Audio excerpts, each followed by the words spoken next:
Nous sommes enfin le 24 décembre et en ce dernier jour du calendrier de l'Avent, j'espère que tous les contes précédents vous ont ravi et que vous pourrez les écouter encore et encore pour vous en imprégner.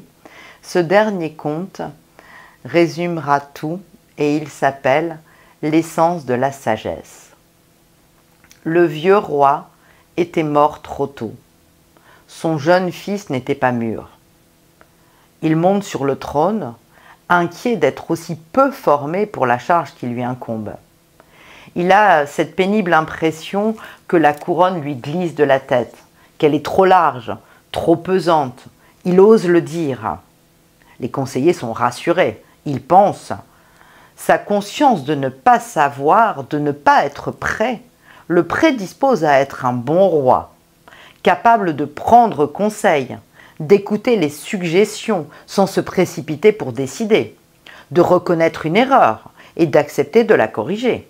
Réjouissons-nous pour le royaume. Lui, soucieux de s'instruire, fait venir tous les hommes savants du royaume, érudits, moines et sages avérés. Il prend certains pour conseiller et demande aux autres de partir partout dans le monde pour quérir et rapporter toute la science connue à son époque afin d'en tirer la connaissance, voire la sagesse. Certains partent aussi loin que la terre peut les porter. D'autres empruntent des voies maritimes jusqu'aux confins de l'horizon. Et ils reviennent 16 ans plus tard, chargés de rouleaux, de livres, de sceaux, de symboles. Le palais est vaste. Mais il ne peut pour autant contenir une aussi prodigieuse abondance de science. À lui seul, celui qui revient de Chine a rapporté sur d'innombrables dromadaires les 23 000 volumes de l'encyclopédie Zhuangzi, ainsi que les œuvres de Lao Tzu, Confucius, Mencius et bien d'autres, tant renommés que méconnus. Le roi parcourt à cheval la cité du savoir qu'il a dû faire construire pour recevoir cette abondance. Il est satisfait de ses messagers, mais il comprend qu'une seule vie ne va pouvoir lui suffire pour tout lire, tout comprendre. Il demande donc aux lettrés de lire les livres à sa place, d'en tirer la moelle essentielle et de rédiger pour chaque science un ouvrage compréhensible. 8 années passent encore avant que les lettrés puissent remettre au roi une bibliothèque constituée des seuls résumés de toute la science humaine. Le roi parcourt à pied l'immense bibliothèque ainsi constituée. Il n'était plus tout jeune, et il voit la vieillesse arriver à grands pas. Et il comprend qu'il n'aura pas le temps en cette vie de lire et d'assimiler tout ça. Alors il demande aux lettrés qui avaient étudié ces textes de ne produire un article par science en allant droit à l'essentiel.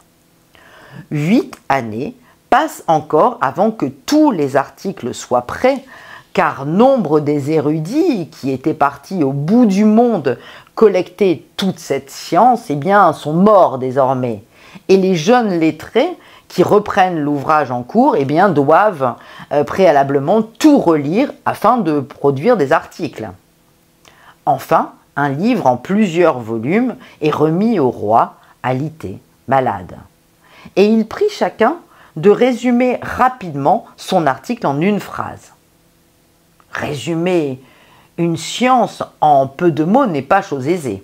8 années encore sont nécessaires. Un seul livre est conçu qui contient une phrase sur chacune des sciences et des sagesses étudiées. Au vieux conseiller qui lui apporte le livre, le roi mourant murmure « Dites-moi une seule phrase qui résume tout ce savoir, toute cette sagesse, une seule phrase avant ma mort. » « Sire, dit le conseiller, toute la sagesse du monde tient en ces 2 mots, vivre l'instant. »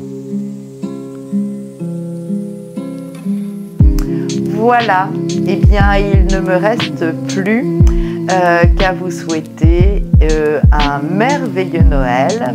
Et ceux qui ne l'ont pas fait, eh bien n'hésitez pas à vous abonner à ma chaîne YouTube pour lui donner de l'ampleur et pour que toute cette sagesse soit véhiculée le plus possible parmi vous. Voilà, joyeux Noël à tous!